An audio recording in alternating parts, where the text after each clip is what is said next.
This week, as I was pondering the scriptures that were read, I was thinking about the idea of becoming.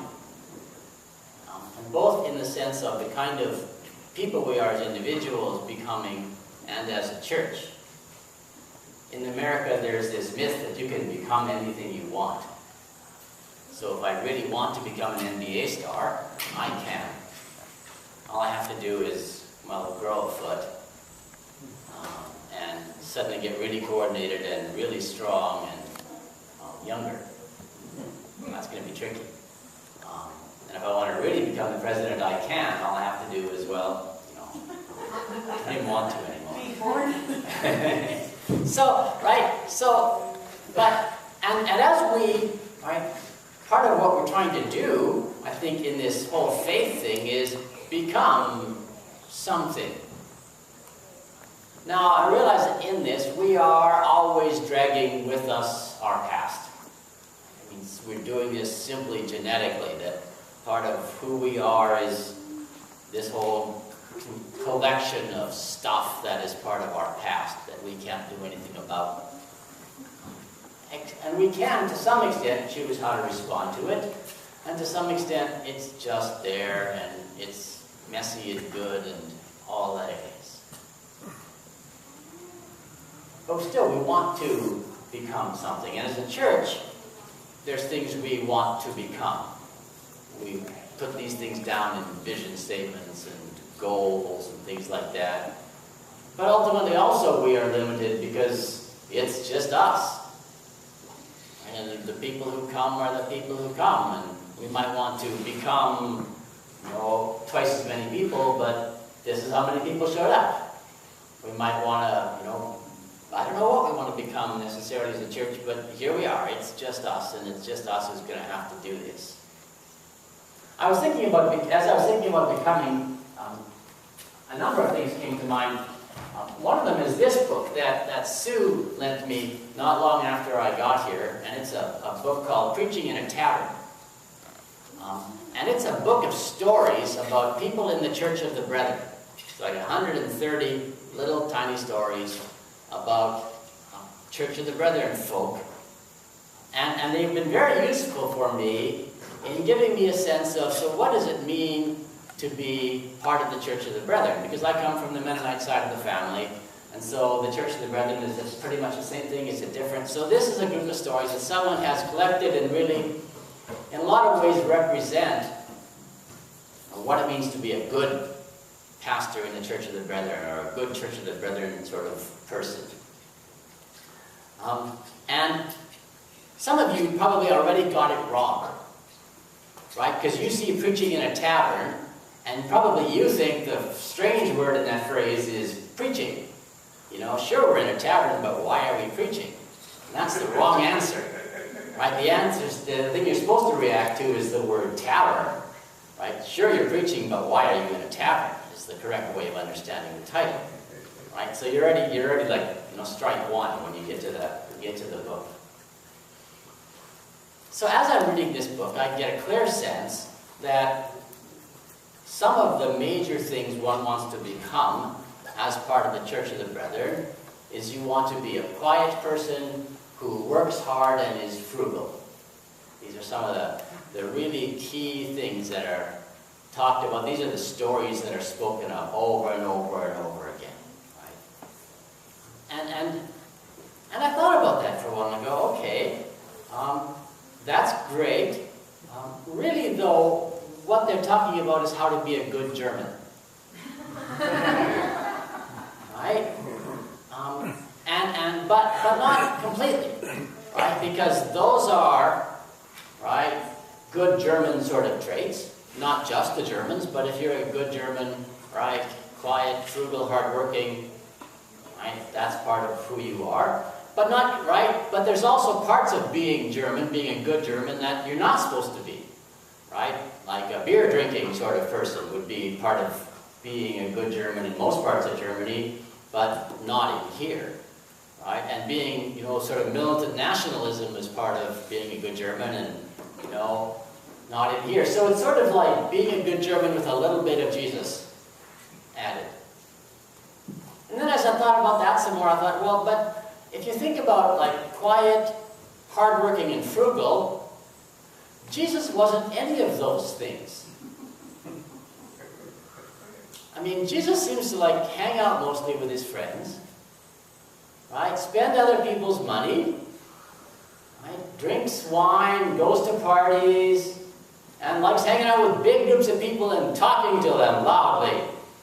Right? Quiet, hardworking, and frugal. 0 for 3, really, is Jesus. Which is hard for me because, you know, quiet, hardworking, and frugal is how I was brought up to be. Okay, maybe I didn't do so well in the quiet, but mostly. Right? So, but in a lot of ways, what the Church of the Brethren did is what most of us do, which is we look at the culture around us, because this is where we are, and this is who we are, and that's just like, here we are, but not completely. There's parts of this culture that we go, yeah, we're good Americans, or bad Americans, but here we are in West Virginia, and there's parts of this culture that, yeah, I can affirm those, and that's what I want to become, and other parts of this culture that, no, I don't want to become this. Another thing I learned is that this is called the Church of the Brethren for a reason. And one of them is that there's like 5 or 6 stories in here about women, and 125 about men.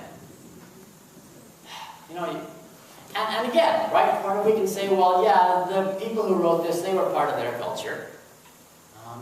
But also, part of being a follower of Jesus is to try to transcend our culture in a variety of different ways. So, preaching in a tavern. Of course, these stories I like a lot better.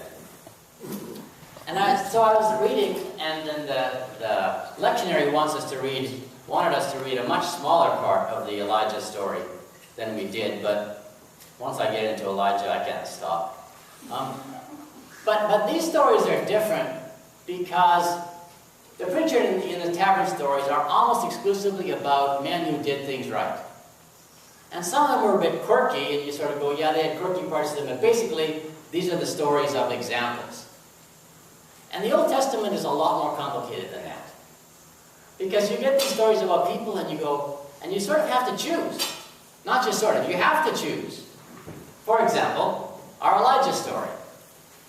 So Elijah was the great prophet of God. So do you want to be a prophet? Is that something, or is it even a good idea to have prophets at all? Do we want to have prophets? And the Old Testament explores that, but it does that by telling stories. And so Elijah has just come from calling fire down from heaven, which would be fun if you could do it, but it's just sort of tricky, right? I mean, it's like, because you can call fire down from heaven, but is it going to show up? You want to know that before you do it in front of a few thousand people. Because it's really embarrassing, right? If you're standing in front of 5,000 or 10,000 people and you call down fire from heaven and nothing happens, that'd be really bad. So you want to know this. Elijah has also just come from slaughtering 450 prophets of Baal with a sword. So is that what we want to be? Right? He's been very zealous, he says, for the Lord his God. You know, but, like, okay, you get zealous and you get carried away, and you got a sword, so you kill a few prophets of Baal because you just, you know, but like 450? Because these people, these guys, are somebody's dad. They're somebody's neighbor. They're somebody's brother. And I'm sure after a while, as he was doing this, people started going, what are you doing, Elijah? That's my neighbor you were just slaughtering there. That's my friend. Do I really? And the story is very clear that this didn't work. Right? As a strategy for bringing the people back to God, it was an utter failure. So, you know, in some ways the story wants to go, yes, zealous for God, right? And it wants to say at the same time, no, not like that. That doesn't even work. I mean, even if it's it's just not a good idea on any level. So we get to our story. And Elijah has just come back from this triumph, and he's just run a 17-mile run through to get to Jezreel. And then Jezebel, right, here's the story again about, right, so the woman is blamed for this, right, and then she's the queen, and she sends a messenger. I love this story because it's just like James Bond, right? So here's the evil queen, and what does she do? She sends a messenger, and she says, "Oh, Elijah!" It's like right. So James Bond, what happens, of course, is that the evil person says, "Oh, Mr. Bond, I am going to kill you, and I'm going to destroy the world with my death ray. But first, I'm going to stand here for 15 minutes and explain this all to you so your friends can come and infiltrate my place. And then I'm going to put a timer on the whole thing so you can stop me at the last possible second."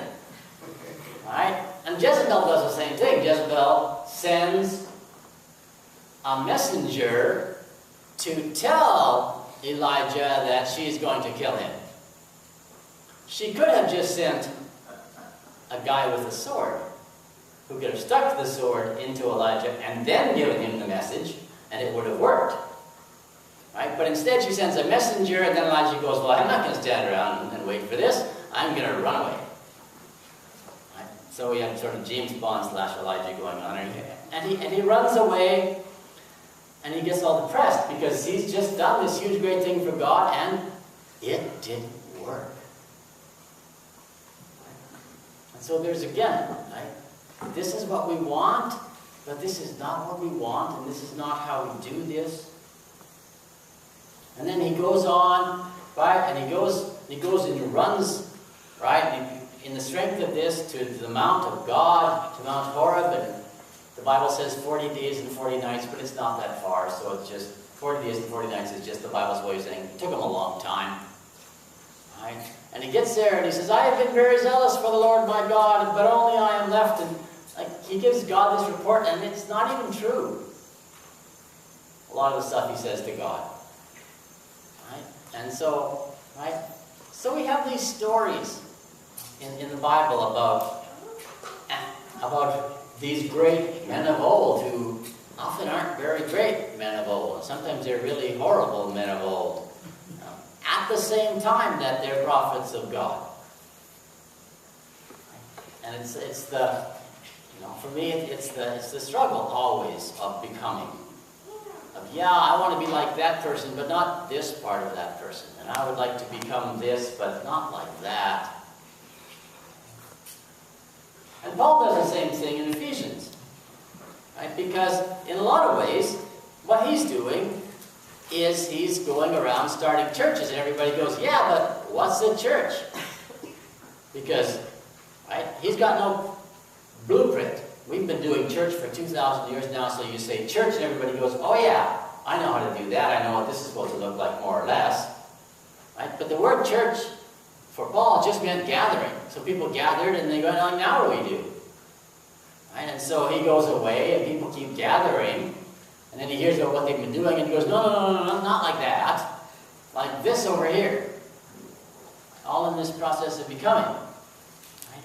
And so in Ephesians, we read, like we read this morning, part of his like this, but not like that. And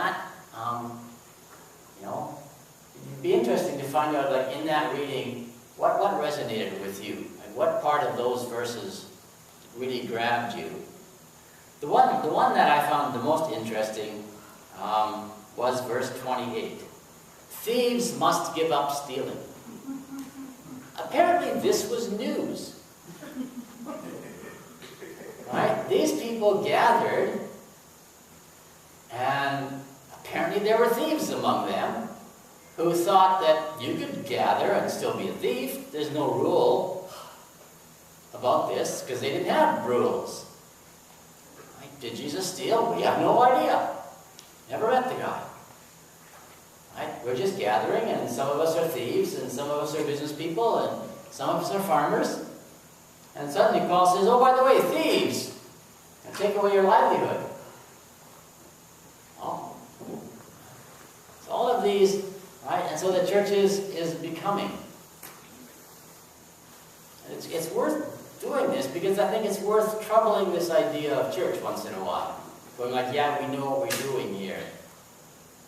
And especially now in the history of America, in the history of Morgantown, as the church is becoming something different. I mean, almost all the churches in this town are becoming something different. One of the things they're becoming is emptier. There are churches that are physically twice this size and have half as many people in them on a Sunday. They were, you know, I was at Pittsburgh Mennonite Church yesterday for their 50th anniversary. And their church building would hold 500 comfortably. And and it was built by the Methodists, and when the Methodists finally sold it to the Mennonites, there was like 20 people gathering in this building that hold 500 comfortably. Like gorgeous stained glass windows all around, 18,000 total square feet, and a parsonage that's probably the size of this church. Right? And they were down to 10 people who probably spent every dime they collected trying to upkeep their building, and they can't come anywhere close to succeeding. So as the church becomes, we continue this sense of, so who are we going to be? What do we want to try to be with who we are?